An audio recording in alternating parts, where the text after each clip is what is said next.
being a professional photographer is no different than being a doctor or being an accountant or being a lawyer. To be successful from a business point of view, you need to innovate. And especially these days where everything is changing constantly, more so than ever before, innovation is the key to survival. How you adapt different technologies, how you adapt different business schemes and marketing, how you get your name out there. You know, making pictures, from a professional point of view, making pictures is only half the story. I mean, you have to run an effective business.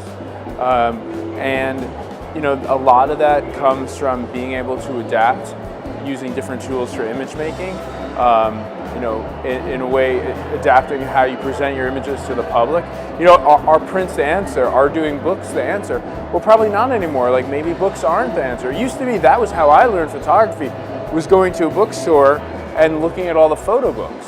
And photo books, like getting your own photo book, that was like a major accomplishment. That was how you measured your success as a photographer. But now, my mom could go make a photo book out of pictures of her feet and just send it into Blurb. Like, anybody can make a photo book. So how do you mark the progress of the industry, or you as a photographer? How do you figure out the measuring stick of success?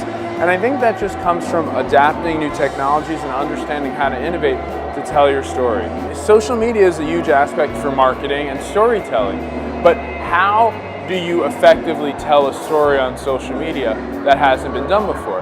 And I think there's a lot of interesting experimentation to be done with hashtags. If you create a unique enough hashtag, you can create your own online gallery. You know, and you don't need, I don't need to say go to www whatever. I go to hashtag Bob. And like, maybe I'm the only person who uses that hashtag, and you've created your own space of, you know, private gallery within the overarching space of social media.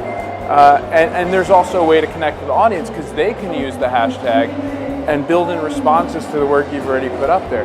And I think that's very authentic. I think, you know, having interaction with your audience is something that was never done in the past with art world.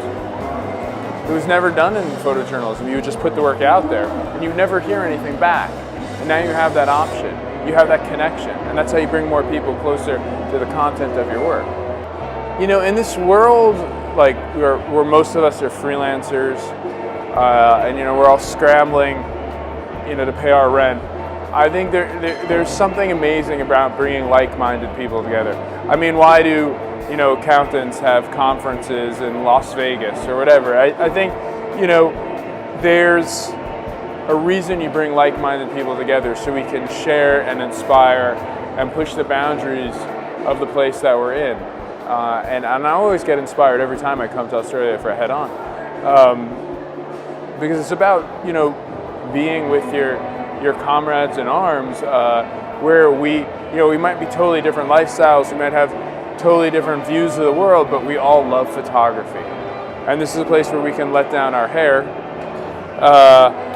namely my hair, you know, and really kind of try and inspire and be inspired by the people around us. And that's sort of an amazing opportunity that we don't always have the you know, that we don't always get to do.